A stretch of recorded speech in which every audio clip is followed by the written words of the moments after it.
This podcast is a member of the Wrestle Joy podcasting network. Visit WrestleJoy.com to hear the rest of our great podcasts, as well as interviews, show reviews, articles, and more, as we bring out the joy in the wrestling world today.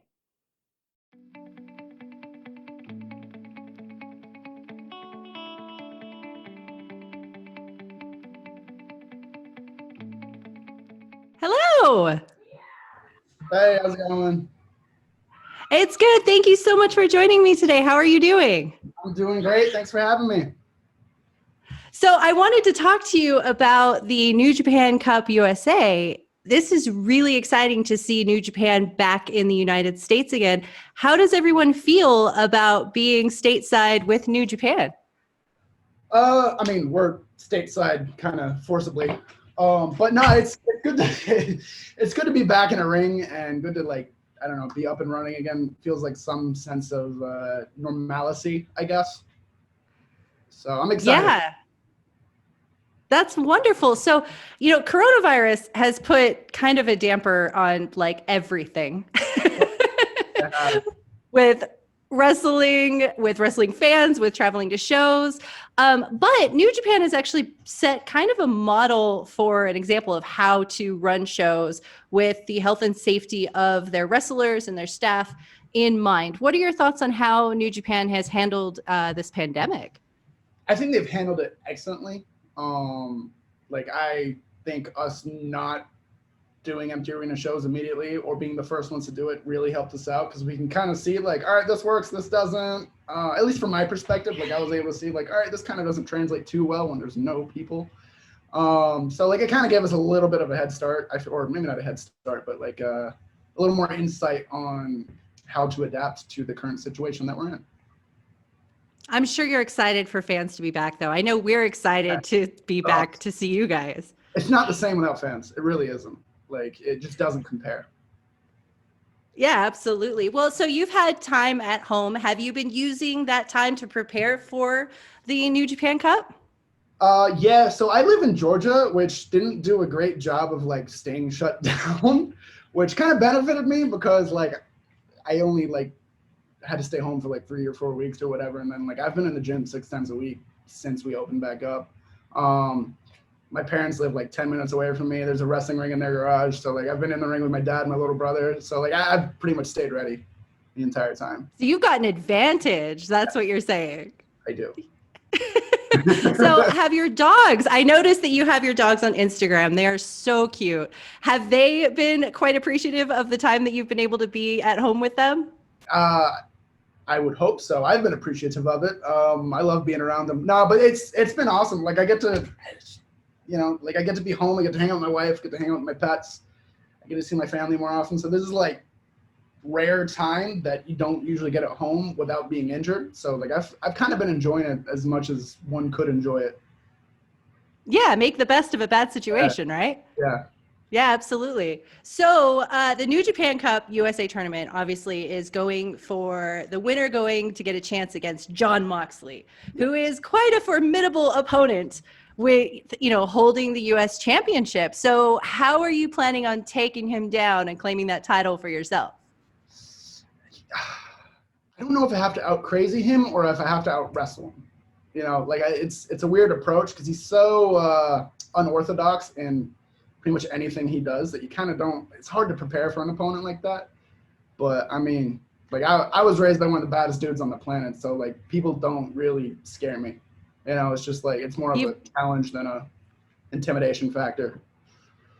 Yeah. I mean, you've got wrestling in your blood. So, it's a lot of history there. Yeah. That's fantastic. So one of the things that I wanted to talk about also was Wrestle Kingdom. So Wrestle Kingdom this year, you and Juice Robinson won against the Gorillas of Destiny at Wrestle Kingdom after sweeping World Tag League and winning that. How did it feel wrestling that kind of match at Wrestle Kingdom and not only getting the victory, but you scored that victory? How did that feel? It was probably the highest point of my career, emotionally, mentally, however you want to put it. It's the highlight of my career so far. That was coming off of a shoulder injury. I got hurt February of 2019, was out for 8 months, came back. My first tour back was Tag League. So like, and sitting at home, being on the shelf, it's like you're just left alone with your thoughts. So it's like, all right, I got to go back. I got to show like I'm good enough. I got to show like all this stuff. So like it was good for me because like I proved to myself like I was right in everything that I was telling myself. So like it was good to win Tag League with Juice. It was good to win the tag titles with Juice at Wrestle Kingdom of all places. Like so that's a memory I'll have forever. That's wonderful. And you also, I mean, you looked, I don't want to say completely different, but you had a completely new energy about you during World Tag League. You had this explosive energy, your move set. I don't know, it was wonderful to watch. So I don't know if that time off while you were rehabilitating that injury and alone with your thoughts, if that put in a new sort of motivation for you. Yeah, it kind of it kind of put a chip on my shoulder, I guess. And I just kind of use that to fuel me, I think. Not that there's a whole lot of people out there going like, you can't do this. It's more like me in my own head, but like I wanted to prove to myself like I am everything that I tell myself that I am. And I did it. Me and Juice did it. So it's nice to be right and achieve your goals. So yeah, and to have that validation that you are this kick-ass, badass dude that that you are deep down inside. Yes. Absolutely. So you are pursuing obviously singles run right now with the New Japan Cup. Do you have any plans to sort of reconvene with Juice Robinson and go back to the tag team title pictures after this? Are you focusing on a singles career? Where is David Finlay at with his career right now? I'm at a point where I'm just going to take whatever opportunity comes my way, whether it's I do think that Juice and I are the best tag team in New Japan. We kind of got screwed out of the titles a little bit and then never got back to it because the world shut down.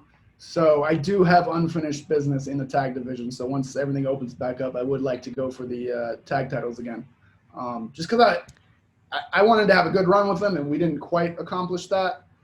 We dropped them or we lost them on our first defense. And I think that's been the trend. I think, yeah, then GOD lost them on their first defense, then Tana and Ibushi lost them on their defense. So like, especially now that, no one can really keep a hold of them, it's a good opportunity to kind of like solidify yourself as like a dominant tag team. But yeah, the singles tournament, it's a good opportunity for me to showcase what I can do. Yeah, absolutely. Now you've got a lot of competition around you in this tournament. Obviously, the light at the end of the tunnel, of course, is John Moxley, but there's a lot of Bullet Club members that are stacked within this tournament. Do you think that gives them an unfair advantage? How do you think that changes how you look at how you're going to go through this tournament? No, I think it actually kind of helps that there's no people because then like you kind of can't interfere, when there's two dudes in a referee, if a third person enters, like, so I feel like it's going to be pretty clean fights for the most part. I'm not worried about outside interference. And I do believe that I can beat any person in this tournament one-on-one. So. Oh yeah. I mean, absolutely. Good fair tournament, hopefully. And that's kind of what I'm banking on. Who is the person that you have your eye on the most in this tournament that is, if there is one, that is an obstacle that you would like to overcome? And how do you best plan on achieving that? Kenta. I think Kenta has the most amount, like he's got the best accolades out of everybody. He's probably the most experienced person. He's been, he was a top star in Noah. He's wrestled everywhere. He's wrestled some of the best people. He's beat some of the best people in the world. So like, I think beating Kenta would really kind of elevate myself to the next level, I think. I guess my approach would be, I know he's banged up. I know he's had previous injuries. Just target those. Yeah, drill into him. Yeah. Then you can have your Wrestle Kingdom moment. Yeah. You can have your Wrestle Kingdom moment, then you can have, dude, I kicked Kenta's butt. I would, you'd never hear the end of it. I think there'd be a lot of celebrations for it afterwards. Yeah. So you've obviously had wrestling in your blood, in your family. You've grown up around it. Are you still a fan of professional wrestling? Is there a moment or a match that has had you sort of awestruck kind of in the same way that us wrestling fans would be? Or is it pretty standard at this point for you. No, I'm still a fan of wrestling. I'm in this because I love it, you know. And I wouldn't, there's a few people that, you know, if they've got a big match, a title match, like I want to watch them, like Tanahashi or, excuse me, Kota Ibushi, Okada, you know, like guys like that is, you know, if they got to go and fight for a title, I want to watch and see, you know, what they're going to do because it's always exciting. Like I'm a huge fan of all those guys.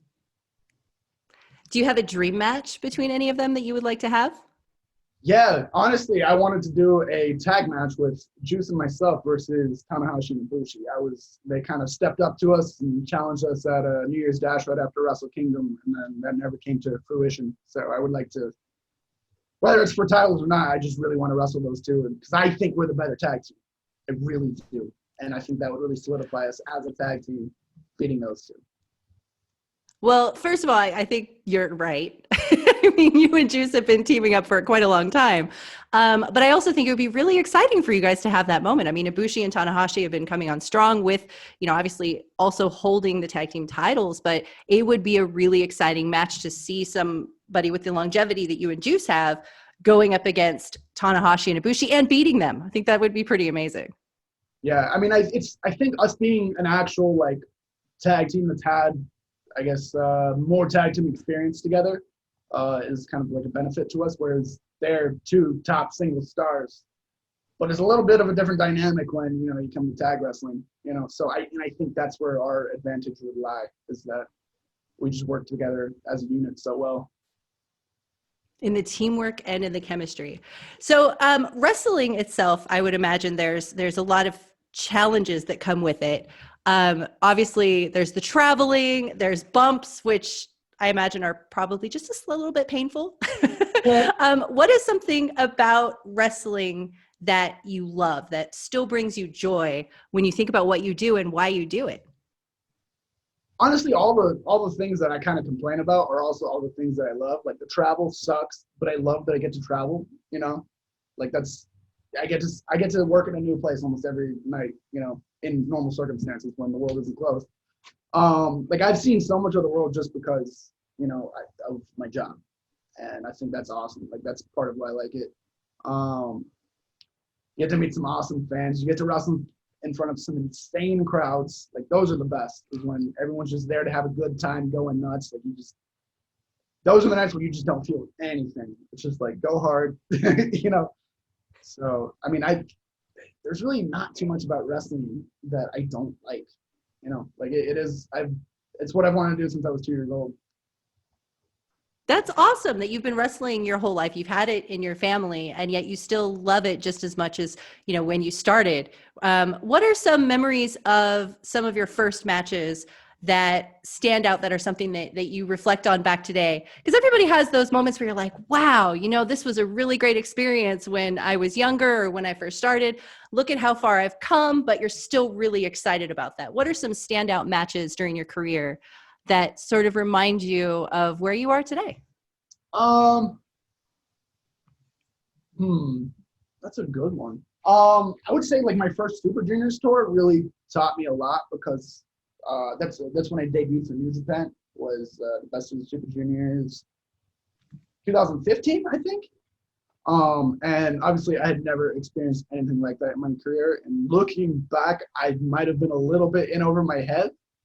But I guess I did good enough because I got the offer to stay in the dojo and become a young lion. So like it was like a step down, but like also a step forward. If that makes any sense. And then another one would probably be U.S. title match with Jay White. That was the first time. That's probably the longest match I had up to that point. Just I got pushed to the limit. I think I pushed Jay to the limit. And that really just showed me like how deep I can dig. Another match, World Tag League Finals was another one where like I was more nervous for the Tag League Finals than I was for the tag title match at Tokyo Dome, actually, which I don't really know why. I think at that point I was like, we won this tournament. This is one more match, you know? So, but that one was like so stressful. But again, like really learned a lot about myself with like, I can do it.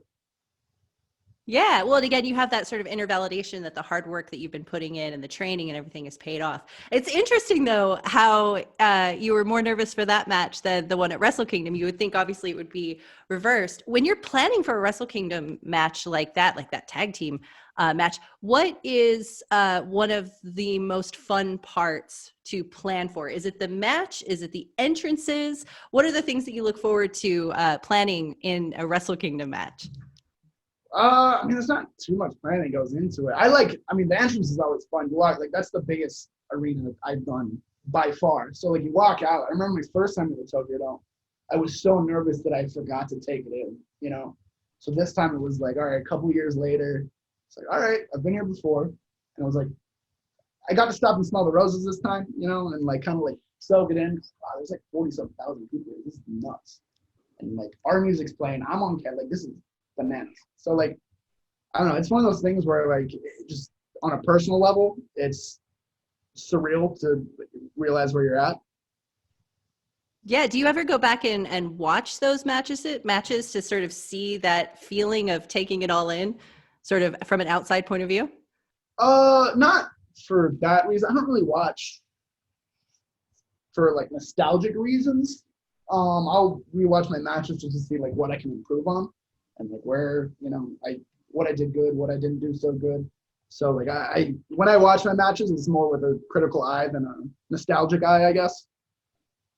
Yeah, sure. That makes sense. So going back to New Japan in the United States, we have the New Japan Cup, the USA, that everyone's really excited about. We've got some young lions who have graduated. We have Carl Fredericks out there. We've got a mix of New Japan talent. We have some outsider talent. How does it feel wrestling with such a variety of people within the same show? Well, I think New Japan's done a good job of like kind of making do with what we have. Obviously, like for the wrestlers that New Japan has that are based in the States, there's not enough of us to make up a full roster. So it's good for like some up and coming talent to get opportunities and kind of fill a spot on, you know, the show. Also, there was a couple familiar faces that hadn't really been with New Japan before, but like wrestling fans would know. It's just it's like a positively wacky time to watch New Japan because it's just not what you would expect. But it's still New Japan at its core, and it's still like really good. Yeah, it adds to the fun in a different way because everybody's dealing with the coronavirus pandemic. Everybody knows that it's just put a damper on everything. And so the challenge is to figure out how to adapt to it in a way that's exciting. And I think New Japan is doing a really great job with it. The New Japan USA Cup is fantastic. And I think a lot of fans are really looking forward to it. Yeah, I'm looking forward to seeing it. I haven't watched it yet. Okay, so speaking of watching it, obviously you're very into beer. So if you had 3 recommendations for what people should drink while they're watching the New Japan Cup, why don't you hit us with them? Ooh, all right. So I've been liking Golden Road's Mango Cart, which some of my friends make fun because that's not a real beer, but I like it. It's good. Blue Moon's a classic, and tell you what, Guinness. Go with Guinness for that's my dad's favorite, so we'll throw that one in there too. That's a fantastic lineup. All right, final question for you. Since we're with WrestleJoy, what is something in wrestling or in life that you are really joyful about this year? In a year that has brought all of the challenges that we faced, what has brought David Finlay joy in 2020? Honestly, what's brought me a lot of joy is seeing like it's not a normal time for wrestling, you know, like there's no crowds, whatever, you know, but everyone gets it. Everyone's still like is banding together, you know, with their love of wrestling and still wants to see wrestling. So it's like it feels weird doing like these shows with like no people or whatever, but to me it's so cool that fans are still like, you know what, we don't care, we just want to see wrestling. We're gonna give it a chance, we're gonna try it, see what, you know, it's better than nothing. So like to me, just the positivity around like what's happening right now is really making me happy. That's really sweet. So do you get to see a lot of the fan reactions to the shows that are being put on? Like, because the fans, I'm sure, are such an integral part to being a wrestler, getting that feedback, the roar of the crowd, the sounds of everything. Do you see that with social media? How do you use that to sort of get that response and get that understanding of how fans are feeling about it? Yeah, I'm on my phone checking it out on Twitter, seeing what's, even on Instagram, sometimes people make posts about it. But like, it's just to kind of see like how everyone feels about it, because like I view wrestling differently. It is my job. So like, I don't always view it, I can't really view it the same way a fan would view it. Like there's a part of it that's always going to be like watching with a critical eye, or, trying to learn something. So like, it's different for me. It's like I kind of have to check and say, all right, what do like actual fans think about this? Because my opinion a lot of times is different, So it's like, all right, what is the general consensus of like what's going on right now? So yeah, but I mean, for the most part, it's been cool to see like how different companies have like handled it. I mean, everyone's doing their best. You kind of everyone's backed into a tough corner, but like I don't know, it's cool to see like how creative people have gotten in this time with how to present wrestling. So Yeah, especially as they start slowly opening up to having fans back and seeing how they're doing that and how things have changed. A lot of people are disinfecting the ring right after every match or having social distancing or masks, etc. So just seeing how people are adapting to that. I do have one more thing that I wanted to talk to you about, which was when you were in the G1, you were the winner of the C Block tournament. yes. I have to know how the C Block tournament came about, because it was so fun. It completely changed the way for wrestling fans, how we were watching opening matches. It became a fun game that we were all really invested in. So I really want to know how that came about. And I have to know if you still have the C Block trophy. Okay. So it came about so I'm usually a goofball. So I wasn't in the G1. So I was like, well, screw it. I'm going to make my own block and I'm going to win it. I'm going to find a way to make it to where I win this. So like, it came down to, I can't even remember how it happened, but it was like at Budokan, and then I think I was supposed to have a singles match with somebody. And then like somebody got injured, so it turned into a tag. So we're like, whatever, whoever wins this. But it started off as a joke, and then people actually like latched onto it. We're like, all right, we're gonna play along with this. So I was like, oh, this accidentally took off. So yeah, it's kind of took it and ran with it, because like, I mean, I was on the undercard for the entire G1, so like I didn't really have anything going on for an entire month. So I kind of needed something to, stimulate myself. And I actually, the trophy, I've got like 12 of them, because I got it off of Amazon for like $8. Yeah. Pack of 12, right? So it's a little crappy one, but I think my dogs ate like half. Oh no! So, yeah, so I'll come home from the road and it takes me like a week to unpack, so I'll just leave my suitcase open, and like I'm such a procrastinator when it comes to unpacking, and my dogs would go in and grab it, and next thing I know, I come home from the gym or something and it's like all chewed up. I'm like, ah. So, and then the other 6, I have no idea where they're at. They're probably somewhere up in my attic. You know what? The C Block trophy exists in your heart, and that's good enough. Well, thank you so much for taking the time to chat with us today about the New Japan Cup USA, and best of luck to you, because this is going to be awesome. We're going to be rooting for you. Our C Block champion going to be the USA champion. You've got this. Thank you so much for your time, David. For having me. Take care. Bye.